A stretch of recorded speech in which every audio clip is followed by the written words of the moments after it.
Have you ever heard of Kinkeeping or the Eisenhower matrix or the HALT method? If you haven't heard of any of those, stay tuned. We're going to talk about those intriguing methods, things. I still don't know what to call this episode. So, anyway, we'll figure it out by the end of the Method or episode. madness? Method Method or madness? madness? That's Method a good or one. madness. Yeah, I like that. We'll figure it out. Anyway, we're going to talk about three different intriguing things that I came across just scrolling the internet in the last couple of months. And so I thought we'd talk about those because they're of value, I think. But welcome to Looking Up. We are a podcast for Christian women. My name is Carla Moore, and I am in Denver. It's a beautiful day. It's probably it's 71 degrees right now and sunny, Nice. and will stay sunny and nice and cool. Well, somewhat cool. And with me is Kathy Pollard. She's in Bowling Green, Kentucky, and had nasty weather yesterday, but nice today. Yeah, Sunny. I actually don't know what the temperature is right now. Yeah. It's on Can't. your watch.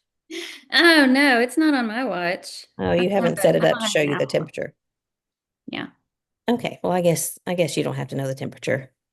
But we're glad that everyone has joined us. We love getting together every week and talking about things that we find interesting and hopefully uplifting or useful, just different things that Christian women would be interested in. So thank you for joining us. And anyway, what's going on over there in your neck of the woods, as Al Roker says all the time? Wow, that's a blast from the past. Yeah. Is he? Never mind. Yes, he's still on. Okay. Well, since the last time we've talked, we've been celebrating birthdays, and both of them were after their actual birthdays. But we had Jude's birthday party at Janelle's house with all the family. He turned 2. And then we had my sister, I had her and her kids came into town. So they all came over Monday night, Labor Day, and my mom and Ray. And so we celebrated her birthday then. So it's Mhm. it's both occasions, it was a little bit different crowd for each one. And I just kept thinking again how thankful I am that we have family close enough to do this and Mhm. to celebrate and be all together and stuff like that. So it was good. It was a sweet weekend. I will say though, we play, is it Jibber Jabble Jabber? What's the name of that game? Jibber Jibber jabber, isn't Jabber it? Jabble. Mhm. Sure. That one that we've mentioned on here before, we played with my sister and her family and kids, and it was so funny how we've played it with about 3 different groups now, and it feels like a different experience every time. So it was still fun, but it's just fun to see the different personalities at play, and how it just kind of unfolds a little bit differently. So. I forget how you play that game. I can't remember the details about that. It's the one where the guesser, the jabber, or whatever they call it, there's a secret word that everybody knows except the guesser. Mhm. And so everybody is given a clue. You get 3 clues to try to get the guesser to figure it out. But the tricky part of the game is we can only give the clue one letter at a time. So we're going around in the circle. So say the word is meat, you know, and the first person is trying to spell chicken. And so Mhm. they go C, but the next person doesn't know what that Uh-huh. word is. And so they have to give a letter, and hopefully it's the same word. Most of the time it's not. They think it's going in a different direction. So Mhm. it can tank really quickly.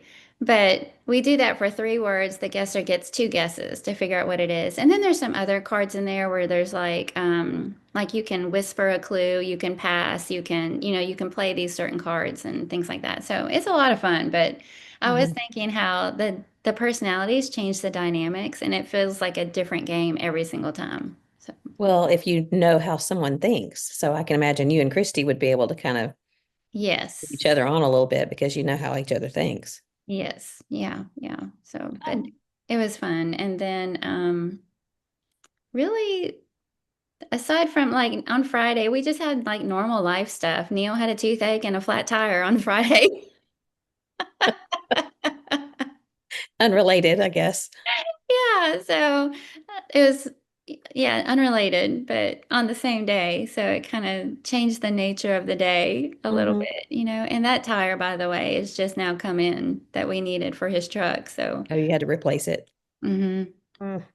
yeah, we have had more flat tires here. than probably our entire marriage.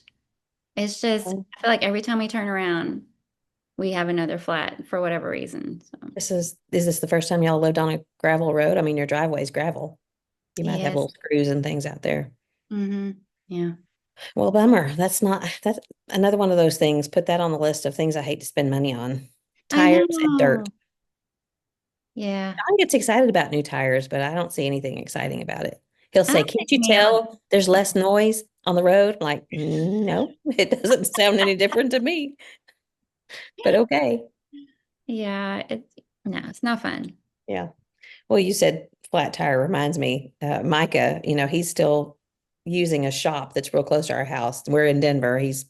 They live in San Antonio, and his shop that he does the cabinets in is down the street from where we live.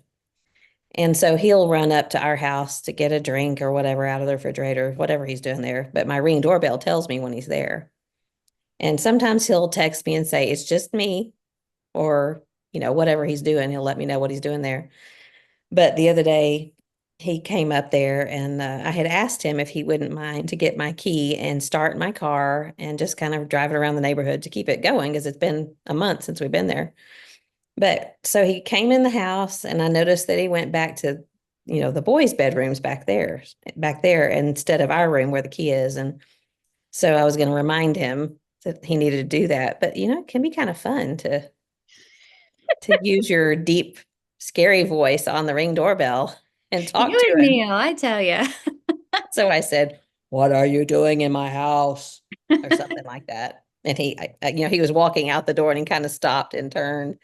And then he came over to the camera. And of course, I got a up close look at his nose. But he went out and started the car and he said that my tire was giving the little alert saying that it was a flat tire. So Uh-oh. something to deal with when we get home. No. Yeah. Fun stuff waiting for you. That's no good. Yeah, well, it's all right. I'm looking forward to being home. Neil likes to do that too with the ring. It gives me a heart attack every time. And then when I walk back over and start talking to the camera, and then it cracks him up because there's a little bit of a delay on ours. I don't know if Mhm. there's on yours too, but he says like he can see my mouth or he can see me laughing, but the sound doesn't come till later. Kind of spooky. Yeah. It's a Oh, great thing. I've loved having it since we've been here, and I can kind of just check around. And if there, in fact, you sent me something, and I didn't know. I just saw that there was a package on the porch, and so I got Micah. I was going to wait till I get home and say thank you, but anyway, oh, he opened it. I asked him to because I said there's something. I Oh, said there's something on the porch. Can you make sure it's not something I I need to know didn't. about? Yeah, I didn't think you were going to open it till you got back. Well, he opened it and he held it up to the camera, and I was like, I know what that is. And so, thank you. That was very sweet. You're Should we welcome. tell what it is or no? Sure, Just let everybody be wondering what you sent me. we can do that too. Just wait till I get home and then I'll send a picture of it. Yeah, yeah. Okay. Well, tomorrow What else morning going? is when we're leaving for Alaska, and apparently I didn't tell my family. And so while they were all here Monday night, my mom was like, "So I heard you're going to Alaska," and Christy was like, "Which I only heard because I listened to the podcast." So You got to check things out with your family, apparently. well, it's just I didn't mean to. It's just one of those things. August has just been so busy for Cumberland Trace. I mean, we've just had like doubled up events going on the weekends. And I feel like I've been trying to get through all these things. I'm making it sound like they're negative. They're not. But, Mm, just things. we've had other things on the horizon. And so Yeah. I didn't mean to not share that with them. I just forgot. I just Mhm. haven't. So, but anyway, they're like, well. Well, didn't But Dale give you some warnings too? yes, we did get warnings from Dale about watch out for bear and you can lose cell service and it's can be isolated and all these warnings ahead of time. Mhm. But we also got to talk to somebody who just got back from a trip recently and it was funny because they were exactly where we're going. Really? So they gave us some things to make sure you do this and make sure you do this. So that was kind of fun. And also brought up the amazing seafood, which I hadn't even thought about. I mean, I love seafood. So duh, Yeah. of course Alaska would have amazing seafood, but I just hadn't even thought about it. And so it's yet another reason to be excited. But we're leaving 5:45 in the morning. our house, not the flight. And Hmm. it's just one of those things where like the first flight is over 5 hours, the second flight is over 3 hours. So it kind of Hmm. feels like we're visiting a Oh, foreign wait. country. And so, Yeah. but I won't be able to share about it. Full disclosure, we're going to record 2 episodes Hmm. before I leave because everybody has warned us that A, the internet can be spotty, and B, the time difference is going to be an issue also. So, so we're doing 2 episodes. So by the time this one airs on Monday, we'll already be there. And then by the time the one comes out the following Monday, we'll be back, but we won't have talked about it because I will not have gone when we recorded it, if that Yeah. makes sense. So So I'll so share the next about one, you it won't hear about it. after. Yeah. Yeah. Yeah. In a Yeah. couple weeks, I'll be able to talk about it on here. But we're Seafood, excited. I'm not all that crazy about seafood like you are. There's some that I do Oh, like. love it. Well, I love shrimp. Well, certain ways that people can fix it. But I didn't find out that I liked halibut until we went to Alaska. And that just doesn't taste fishy at all. It's delicious. And I didn't know that until I went there. Alice's son-in-law, Chris, is a fisherman and he has a boat. And so when long, long years ago, 20 years ago probably, it's funny story. He was a deckhand on a boat. And that's how I think Christine first got to know him and ended up marrying him. But anyway, when we were there, I don't know, 10 plus years ago, John and the boys went out on the boat, and it wasn't Chris's boat, it was somebody else's, but Chris went with them Hmm. and they caught a bunch of halibut. Those things are enormous. And so Exciting. that is going to be nice and fresh. So, Yeah, I'm looking forward to the salmon because I've heard it's very, very good mhm. Alaskan salmon. So that'll be great. But yeah, I'm gonna pig out on as much seafood as I possibly can. It's good for you. Speaking of Alice, I saw the picture you shared of what Ashley McGuire and Chastity Wells did for you. How thoughtful was Oh, that? yeah. So are they like uh magnet Individual. Yeah. something? Like the ones that I do of our family, and which was even more thoughtful because she knows that I like those. But she handed it to me that Sunday we were there, and she said, "Don't open this now." So I didn't until we were on our way back Oh, to Nashville, and yeah, just very sweet and thoughtful. Those very, pictures that very she cute. chose, and so I will have a special place for those at home. Just neat.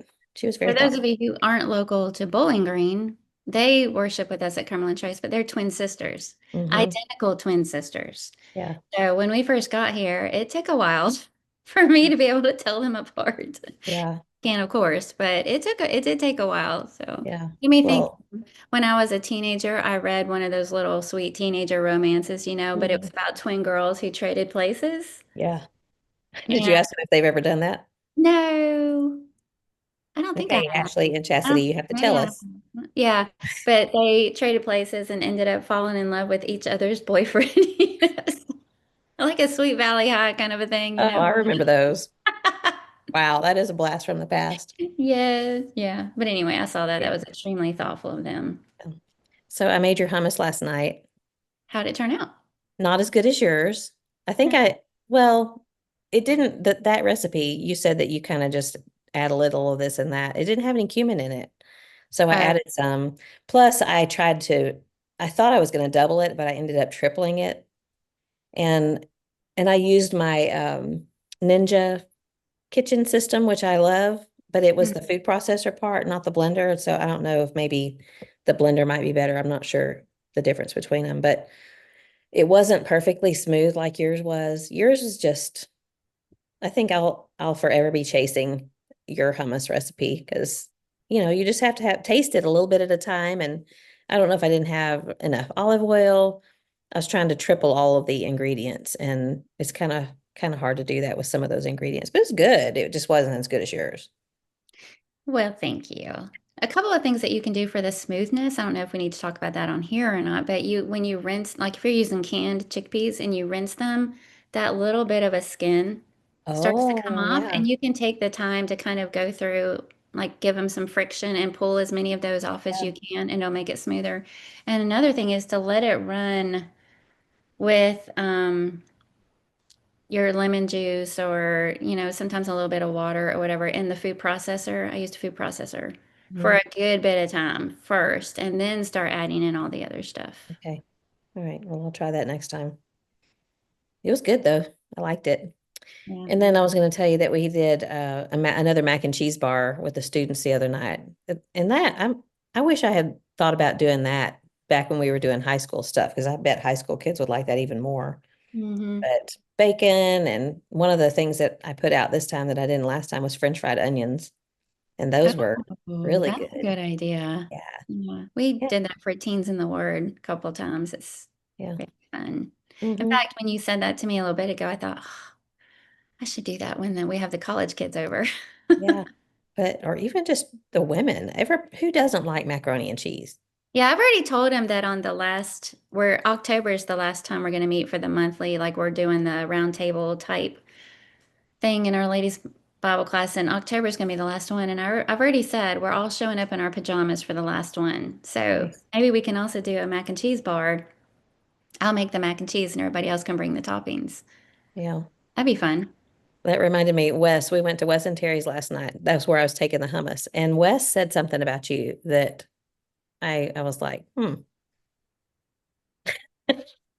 Tell them I don't appreciate it. No.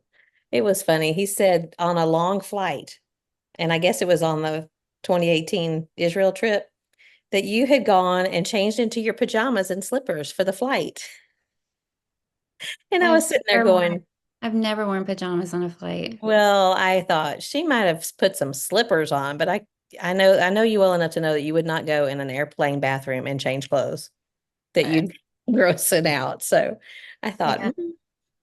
I think you got your story a little bit mixed up, but he meant well. He was just saying, in fact, he was saying that he thought it was genius because you want to kind of get comfortable for a long flight. And I will get comfortable. I will travel in something comfortable for a flight. yeah, I might change into like a sweatshirt or something, yeah, but I've never put pajamas on. yeah. But I've traveled with him to Cambodia too, so we've Hmm. been on a few Yeah, long twice flight. to Cambodia. So we've been on a few overseas flights together. Yeah, but Yeah, my yeah, pajamas in public. yeah. That's what I was sitting there laughing about. I knew what he meant, and he was just saying get comfortable, but it's like, no, she would not go in an airplane bathroom and change clothes. Just wouldn't. I hardly Would. ever go into the airplane bathroom, period. Like I'll hold It it has for to as be long an as I can emergency. because yes, those things are disgusting. Yeah, especially at the end of the flight, Oh, blah, blah, blah. 12 My hours. head is getting itchy. Yeah, they're nasty. And you see people go in there, no, Barefooted. Yes. barefooted. I have seen people, I mean, walk down the plane aisle barefooted is Mhm. bad enough, but then to walk into the bathroom. You want to say, please, you know what's in there waiting for you. Oh, Yeah. yeah. Anyways, we digressed. Yeah, we really did. That's probably something I should have shared with you like before we started recording, but I don't know. Oh. Well, I Well, have one another, more thing to share. okay. This is kind of a fun family thing that, Gary and Chelsea are new parents. Hmm. And so they're trying to come up with extra ways to make more money. Hmm. I'm probably sharing a little bit too much information, but I don't think they actually listen to this podcast, so I can feel like I can say what I You want. can But they apologize are rather than ask permission. what'd you say? You can apologize rather than ask permission. Yes, if it just so happens that they listened, which they don't. But they are the least money-minded couple I've ever met. And by I don't mean that irresponsibly, I just mean like they absolutely do not care. I mean, Hmm. they just are perfectly content. They know what they need Hmm. to take care of their responsibilities and, they're just very simple lifestyle, kind of couple. Content. Well, now Mhm. they have this baby, and I think it's kind of changed, some of their thinking about that and stuff. But anyway, they've started a couple of different like side hustles. And I've always thought if I was as creative as all of my children, I would have all the side hustles. I feel like I'm scrambling around for some way to have a side hustle, but not good enough in any one thing to actually make money at it. Yeah. But so Gary and Chelsea, their baby's name is Atlas, and they've started this little business called Atlas Vintage. Oh, fun. So they have a Facebook page. I'm asking everybody to check it out. I'm just full on giving a shout out and support here. But they have a Facebook page, which doesn't have a lot on it right now.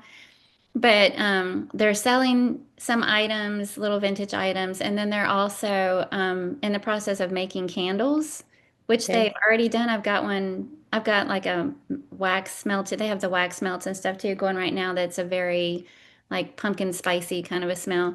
But they don't have candles up there yet because you have to cure them Hmm. before you can sell them. But they're doing that. And then Gary also started a YouTube channel called Atlas Vintage, which is ambience videos.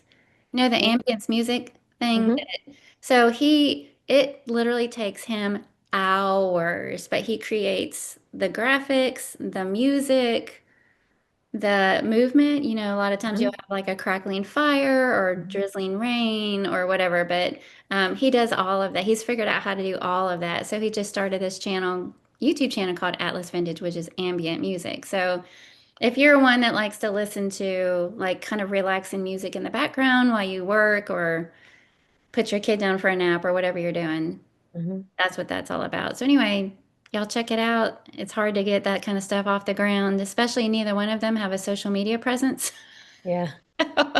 So he's kind of posting into the void right now, and I'm trying to tell him, don't get discouraged. You know, Hmm. it'll take some time, but eventually you'll get some visibility. But I thought I would Yeah. just give them a little shout out. Check out Atlas Vintage, if you will. Yeah. I'm looking at it right now, and even just the cover photo for his YouTube page makes me want to like hunker down and have a Hmm. cup of coffee. Yeah. Well, Yeah. is that something that you subscribe to, the YouTube page? How do you, I guess Yeah. if you have enough subscribers, then you can monetize. Yes. Okay. Yes. That's exactly right. So Okay. subscribers and then likes. If subscribe, you need so many subscribers to be able to monetize, but then likes and comments on the actual videos themselves help the algorithm, you know, just like with all things, get it out there Mhm. so that people actually see it. Yeah. So right now, visibility is their biggest challenge. So I think they've got like 7 subscribers, and I think they're all Pollards. Well, he'll have a more by the end of the day. That I love that kind of thing. I love on the TV that we have at home that's above the fireplace. Hmm. Just when I'm studying or cooking, if I don't want something noisy on, I love to have like a crackling Hmm. fire with the Yeah. sounds and the cozy. What is that? The Huga? Yeah, how do we talk Huga, Huga? That, Huga, Hygge, however you yeah, pronounce that. that Yeah. feel of cozy. Yeah, Yeah. and especially in the fall, you know, they have so many pretty scenes of like a little bookshop in rain or a cozy little fireplace setting with a cup of coffee and yeah, so many cozy ones. And then you can pick your style of music for them. You know, do you want like a 40s playlist? I Hmm. like that when I'm cooking in the kitchen, Yeah. like a 40s kind of upbeat music thing or classical music. I mean, there's all kinds of things, genres that you can look into, but Well, good for them. I I would actually definitely. had to look up the word ambient to see how to pronounce it because I've heard ambiance, Hmm. ambience, ambient, ambient, and I was like, how do you Yeah. pronounce this word? Yeah. Pick an easy word. So I You're looked it so up so I sweet. wouldn't sound like an idiot on here. Oh, we loved being with them that evening at your house and getting to meet Atlas. And they're just both so friendly and non-pretentious and just enjoyable to be around. Thanks. I think so. I think Yeah. so. I had Atlas for about an hour and a half yesterday because it was storming and they had a couple of errands to run yesterday evening. And I was just like, just leave them here. Don't try. And they never ask me. They've asked one time, and it's because they had to run Chelsea to the doctor. Yeah. And when she got sick, and, you know, they're just like not wanting to ever ask for favors. And I was like, please just leave him here. So you don't have Yeah. to take him out in that. So, but I took a video because he's getting to that age where he's cooing and smiling, you know, and Yeah. Well, anyway. that's sweet of them to not take you for granted because they're right there. That's very thoughtful of them. Yeah, they're very thoughtful. Okay, enough about my kids. Well, the only other thing that I want to tell you about on this episode is that we just finished the extension retreat, and you know how encouraging Highlight of the year. it is. I Yeah. miss that so much. We went up to Ponderosa Pine Hmm. Retreat Center. I don't know if we did it there when y'all were here or if you know I where that think the is. year after we left, I Yeah. started going to that one. It's about an hour from here. And John and I ended up coming back to the house to sleep. And we had never, well, I did that one year with Kim Sargent, But as far as he and I doing it, we'd never done that before. We always stay up there, but just we've been gone so much lately. I wanted to cry when I thought about packing another bag and sleeping in a mattress that's this thick and I know. showering in a, I just want it literally made me want to cry. And so John said, let's just come back. It's a like 50 minutes, so it wasn't far. And a But we were pretty there the whole time. We went up early in the morning and came back late at night, and it was just very encouraging. They always they talk about the extension schools around the world, and I want to say there's 80 something now. And it's just yeah. such a great model because they train them for a fraction of the cost. They train men to preach overseas where they're from, so they don't have to move, come over here, live over here, raise support to come over here. And just the cost is so much less to be able to do it there, and yet it's very effective. They stay where they're from, and they preach there. And Mhm. so Keith Kasarjan is the director of the international schools. I guess that's his title. I can't remember exactly, but he always, I mean, he's like a 2 million miler with Delta. He's traveling all the time. And I can't imagine doing that. That's a lot. It But is. I guess he says he loves his job, and it's obvious he does. But so we got reports from about 10 of the different directors, and some in Asia, some in India, some in Africa. Uh, I can't remember where all the places are, but it's always such an encouraging weekend to hear. They say you hear over here that people are not interested in God anymore. People are not interested in the gospel. And then Keith or Mark will say, then you're just not talking to the right That's people. You're talking to Americans. You're not talking to other people around the world, because it really is taking hold, and it's very encouraging. So we get to do that.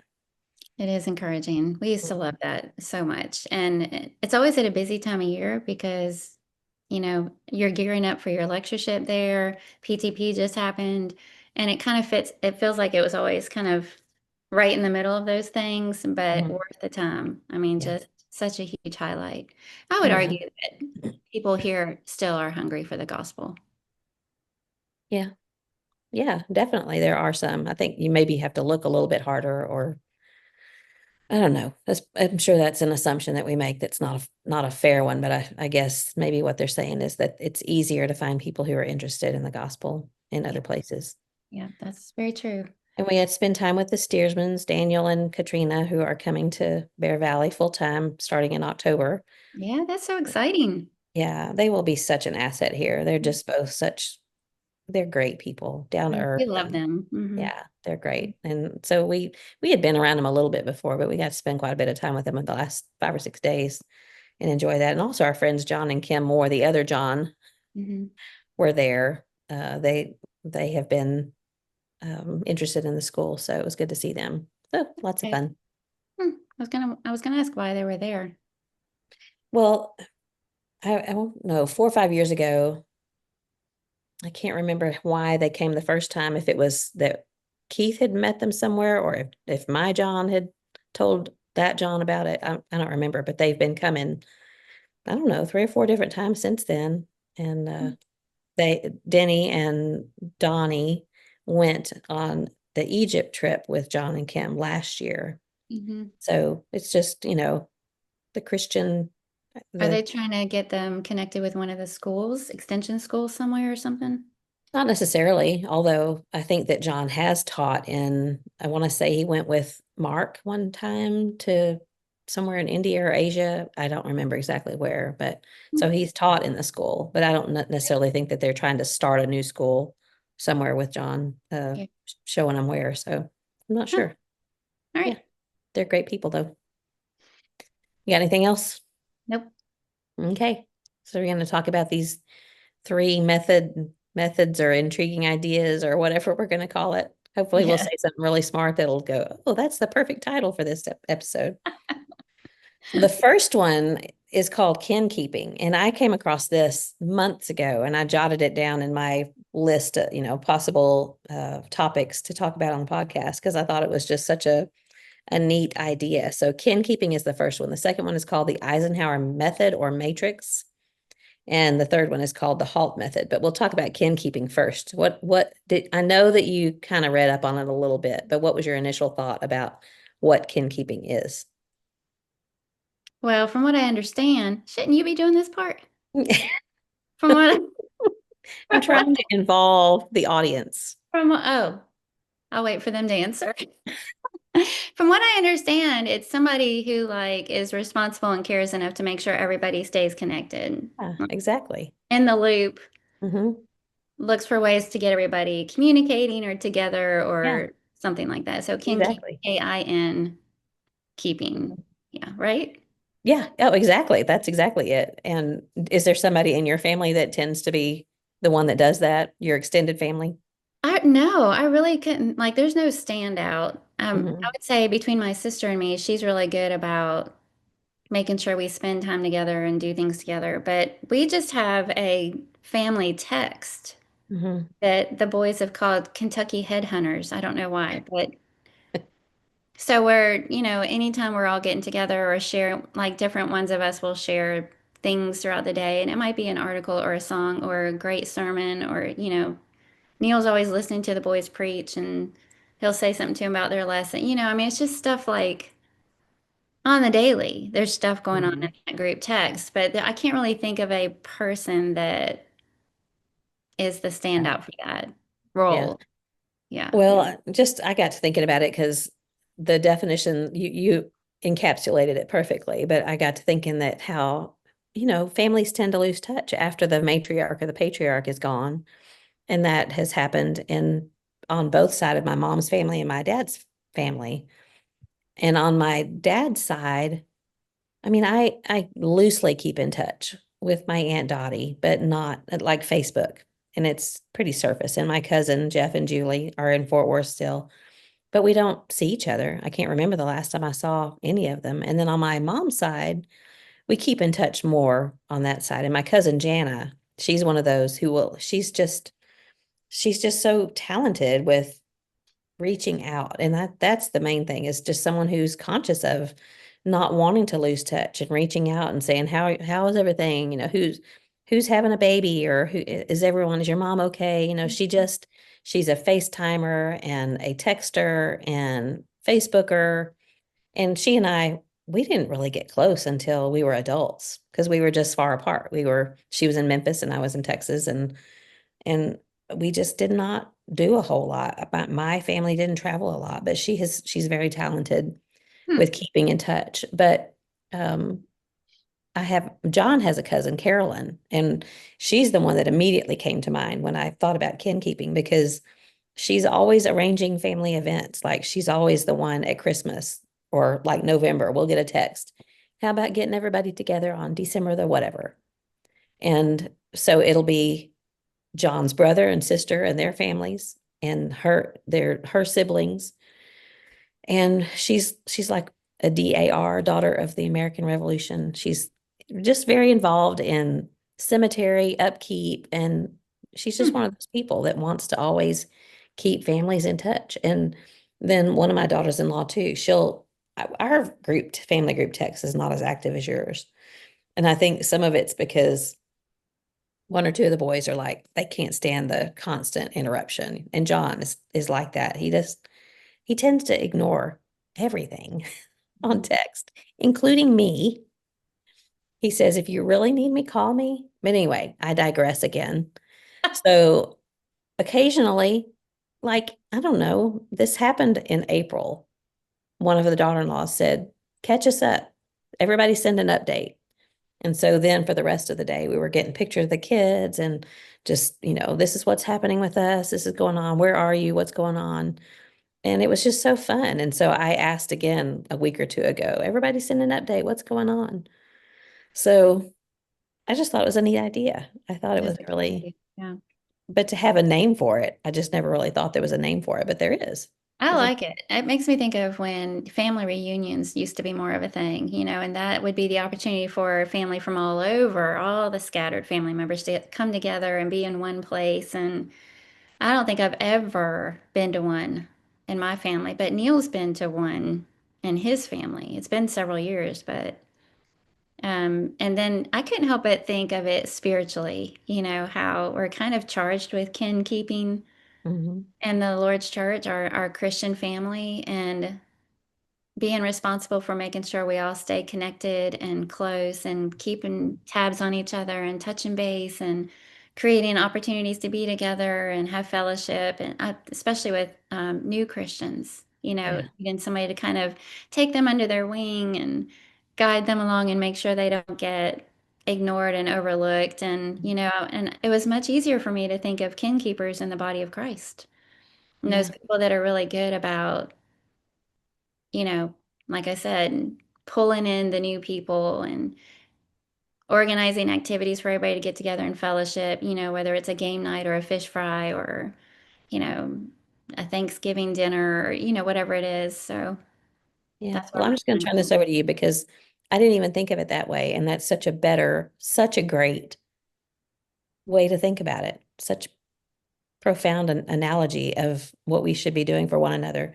I mean, I think about that often that we need to check in, but I didn't really connect those two, but how important it is for us to keep people from falling through the cracks, which is Mhm, basically what this is, to keep mhm, pulling people back in and hanging on to them and expressing our love and making sure that we want them to know that this family, we want them to stay part of the family.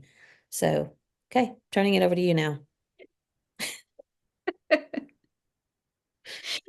I read an article from Psychology Today about this, and it gave some reasons why they said it's harder now today because basically, in a nutshell, women have been educated and now we have jobs because they were saying that mhm, before that kin keeping tended to fall on the shoulders of women in the family and not so much men, and now it's kind of falling by the wayside because we're busier now, which we blame that on everything, blame busyness on everything. But one of the things that this article said that many old world or religious lifestyles that had kin keeping activities built into their family fabric have declined in popularity. And I thought of my daughter-in-law, Erin, her family, they have something that they call decoration every year. And I remember when she first came to be part of the family and they would talk about decoration. I was like, what's decoration?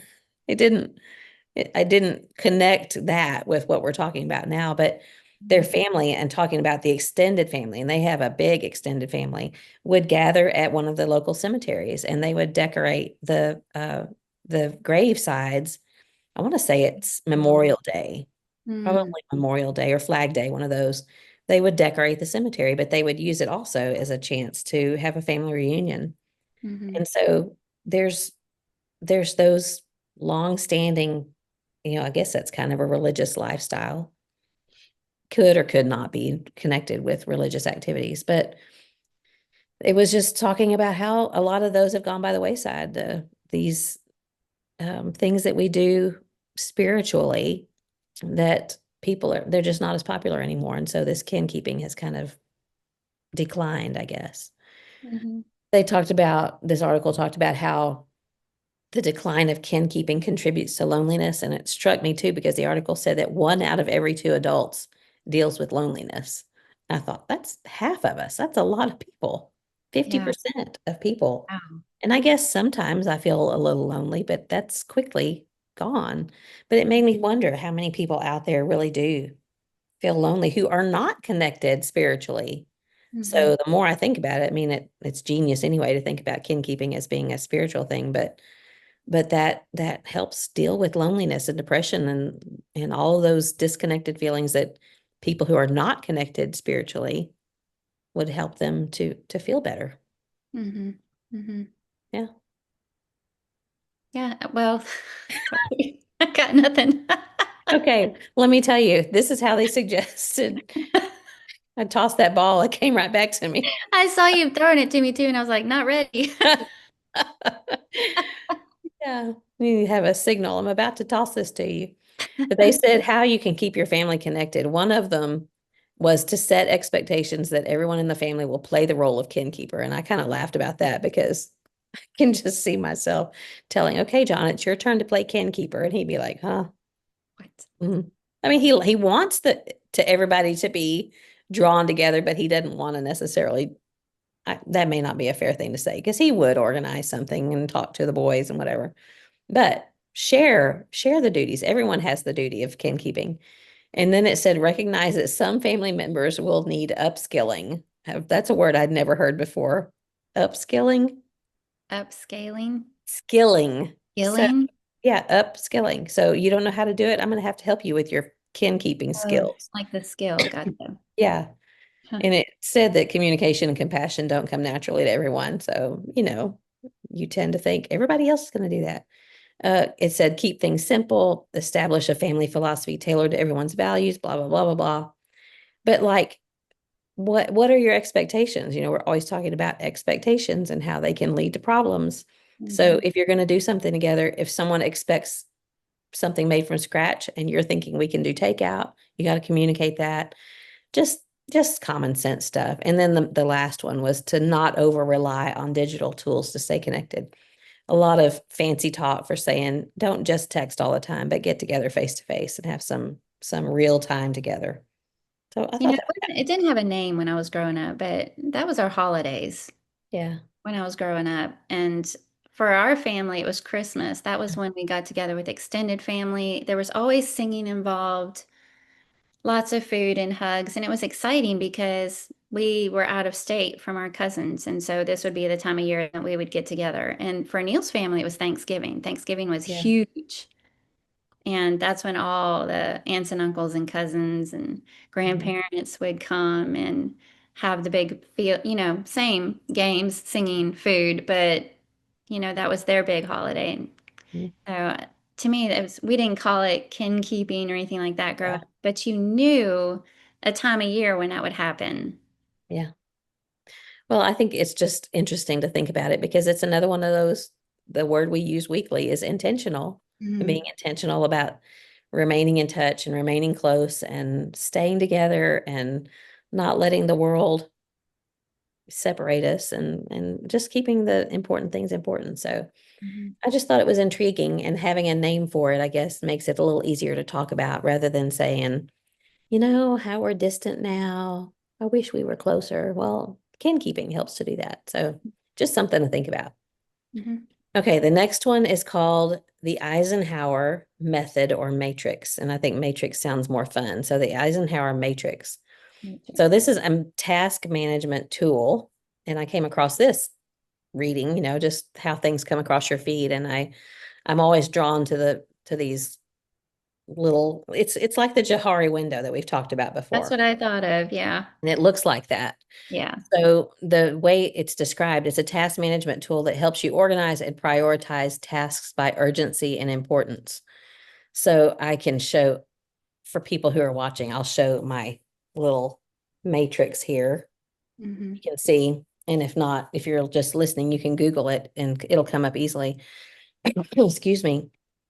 So this came from the President Eisenhower, and in 1954, he quoted an unnamed university president when he said, I have two kinds of problems, the urgent and the important. The urgent are not important, and the important are never urgent. And then Stephen Covey, the guy that wrote Seven Habits for Highly Effective People, whatever that is, he took that and he created this matrix. So when you draw this box, you have to you're differentiating between tasks that are like you've got to get it done. If you don't get it done, then there's these consequences that are going to happen. You're going to get fired, or your family's going to fall apart, or you're not going to have anything for dinner tonight, or what, it's those things that you have to do. And then there's other things that you want to do that you don't have time to do. It's making a list and then prioritizing. And so when you draw this quadrant, you have four squares. And I'm probably not going to be able to communicate this very effectively just talking it. But at the top of the left-hand column, it says urgent. The next one says not urgent. And then on the side of this quadrant, at the bottom, it's not important and important. So you've got there's one that's urgent and important. There's one that's not urgent, but it's yet still important. There's one that's urgent and not important. And then there's one that's not urgent and not important. So you've got to make you've got to make a list, and then you like file away each item from your list into whatever quadrant it fits in. So have I really messed that up, or did you understand what I was saying? I did, but if when you file that Mm. task into one of those quadrants, it also gives you the action. So it like if Mhm. that task falls under urgent and important, do it. Yeah, If it falls under not urgent and not important, don't do it. And then one of them, it's like if it falls in this quadrant, you can delegate it. yeah. Can't remember what the fourth one is. Uh, well, Do, don't do, this delegate. is this is the way I said them. I put it in my own words. So the do quadrant, the tasks that are urgent and important, I said get her done. You have to do those. The Yeah. what's stressing you out the most? And if you don't do it, like I said, you're not going to eat dinner tonight, so you got to go to the grocery store or go to the garden or whatever it is you do for dinner, or do the task that you have to pay your bill. And if you don't, your lights are going to get cut, whatever. Hmm. And then the schedule, which is the not urgent but important. That's that I put that in my words as, yeah, That's the yeah, not I'll get urgent. to it later. Yeah. But yet it's on there. So you schedule it. I'll take care of that on Tuesday, or I'll do that on whatever day, I'll figure in a time. And but yet you're making sure that is going to get done, but you're not going to do it right this second. Then the delegate quadrant is the urgent but not important, and it needs to be done, but doesn't have to necessarily be done by you. And so in my words, I said, "Hey, you come help me do this." Um, and I think some people are natural delegators. John can do that all day long. Hmm. And he's not so worried about it being done exactly how he wants it done as long as it gets done. Whereas I tend to be, I'll do it myself because I have it done. I want to do it a certain way, and you're not going to do it that way. But I need to be better about that. So delegate it, give someone else the task. That's the not important but urgent. And then the last one, the delete, is, you Delete. to me, is like driving past a Goodwill and I don't have time to go in, but yet I'm going to do it because I want to do it. That should be in the delete pile. Don't do it. And that I put it in my words was, oh, well. So my quadrants say, get her done. Yeah, yeah, I'll get to it later. Hey, you come help me. And oh, well. And I you like had, it. you had something that you showed me before we hit record that probably might have needed to go in the oh, well quadrant, but Yeah. it turned out so pretty. So you have to show everybody. Well, yeah, because we are getting ready to leave out of town, I have all these things that have to be done. We're getting the things done this week, and then we're also getting things that we would normally do next week. And so Mhm. I've got this to-do list that are all urgent and important. Yeah. But yesterday it started storming, and I just wasn't feeling any of it. And I was like, I'm just, for whatever reason, decided to fix a cup of hot tea and paint. So, but I really am happy with the way it turned out. Oh, it's so gorgeous. That Thank needs to be you. framed and hung. Thank you. But Yeah. anyway, I spent like probably a little over an hour. I did the first run through and let it dry and then went back and added some more layers and stuff. Probably a little over an hour all told, but it was kind of one of those things I felt a little sheepish about because I was like, that was not on my list of things to Yeah. do today. But it was mental health. Yeah. Doesn't it kind of equip you to get ready to do the things that are in the must do, the get her done pile? That's, I just find that when there's so many things in that get her done, you've got to do these things that I just want to go, "Ugh," Mhm. and Ah! run away and do something, just read. I want to go sit down and read, escape in a book for an hour. And Mhm. sometimes you just have to do that kind of thing. And then you feel ready to do it again. Mhm. Get things done that you need to do. So that is the Eisenhower matrix. So it's just something that you can use to help you organize your life. Will I use it? Probably not, but I thought it was intriguing. I love it. I love it. I can get easily overwhelmed until I have a like a planner thing, Mm, and every single day I look at the dates and I write down my weight, but I also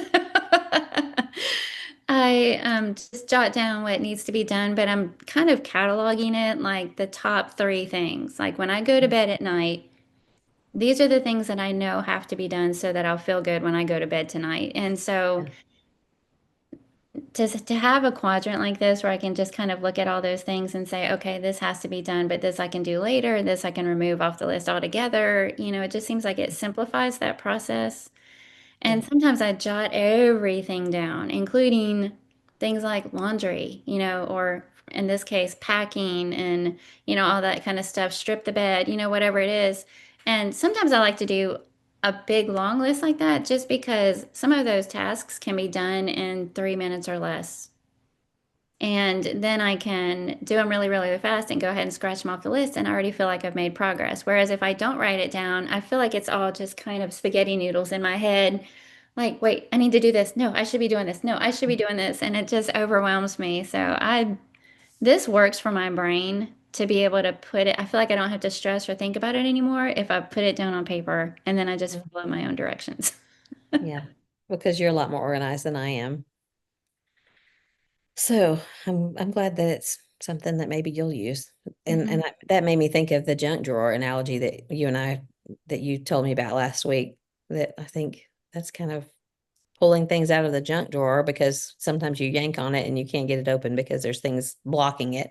So you have to organize it. And I guess I tend to stay, I don't know, do I stay on top of things? I think I do somewhat because our bills stay paid and nothing usually ends up in a dumpster fire, as they say. But I'm sure there's times that I could definitely stand to do that right before a trip. That's probably when I need to do the Eisenhower matrix. Well, and that's the perfect method for that analogy because the whole idea of the junk drawer is you're throwing stuff in there that you don't quite know what to do with right Mhm. now, or you don't want to have to figure out what to do with right now. And so you just keep throwing stuff in there. And then it gets to the point where it's all added up. And I think you and I were talking about it in light of marriage. There's all these issues. We don't want to deal with it right now, or we don't know how to deal with it right now. We just throw it in the junk drawer. And then one day you try and open that thing up and it is all kinds of jammed up, and same with the schedule. You have all these things and you just don't know when or how to deal with it. And you just keep putting it aside, delay, delay, Mhm. delay. And then it's a mess. It's just a Yeah, mess. yeah. We really should develop that analogy because everybody's got at least one junk drawer in their house. And that, like you said, it's somewhere that you put something that I don't know what to do with it right now. So to get it out of my mind, I'm going to put it in here Hmm. to get it out of the way to and then you make your life look tidy when it's Hmm. really not. So we should talk more about that. Yeah.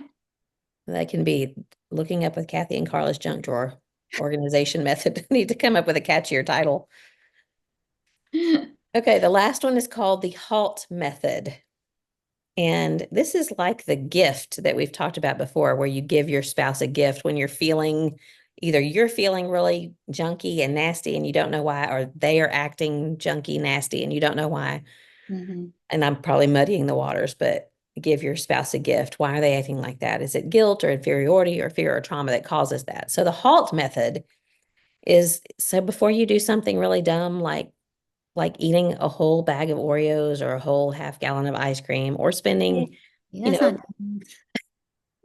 maybe you're on Mommy Markdown and there's something that's Hey, $250 that you really don't need, but you do it anyway. because it's only 13.99. Yeah. And then you buy 42 13.99 things and it really adds up, right? That's what I end up doing.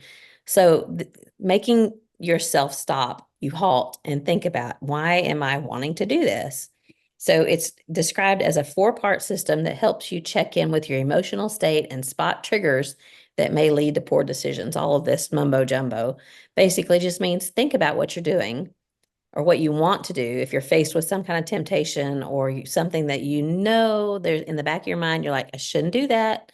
I'm going to do it anyway. Don't do it. The angel on your shoulder, devil on your shoulder. And we know that there's not, but blood anyway. So before you go there, think to yourself, am I doing this because I'm hungry? Am I doing this because I'm angry? Am I doing this because I'm lonely? Or am I doing this because I'm tired? So halt and think about, is there some one of those triggers behind whatever it is that I'm wanting to do? So if you're hungry, that tends to be when you stuff the whole bag of Oreos in your mouth. So if you can make yourself stop and have a banana or, something else that's more productive, then think about later, if I do eat this whole bag of Oreos, how am I going to feel an hour from now? And it's never going to be great. Yeah, that bag of Oreos is great going down, and it's not so great afterwards dealing with the after effect. And I'm not even talking about the physical part, but just the why did I do that? And then that leads to you feeling even worse than you did before. And then anger, it might make you lash out in a really nasty, ugly way to somebody that you love or don't love. And then you're misrepresenting who you are and you're not, shining the light that you're supposed to shine. You're not glorifying God for sure. Loneliness may make you reach out for relationships that you really shouldn't. If some, it doesn't matter who's available to talk. I just want to talk to somebody, and Mm. it could lead you to reach out to somebody that you really shouldn't.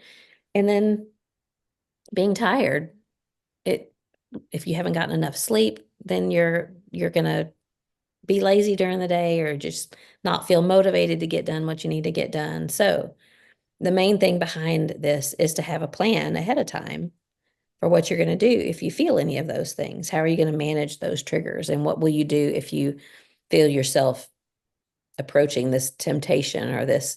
It's really, it was developed to help people who are in addiction recovery, but it could be helpful for anybody that's dealing with some temptation to do something that either, it doesn't have to necessarily be sinful, but just something that's not smart. So I thought it was interesting.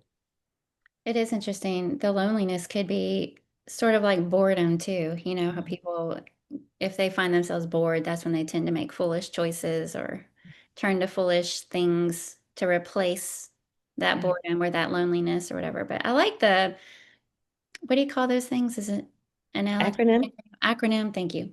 I think that's, The fact that it's the word halt because I was listening to all those descriptions that you were talking about, and they all would bring about regret mhm, in some form or hurt, you know, either hurting ourselves or hurting someone else. Think about the things that we say in anger or whatever. But so halt is like like a warning stop sign, you know, mhm, think about it first.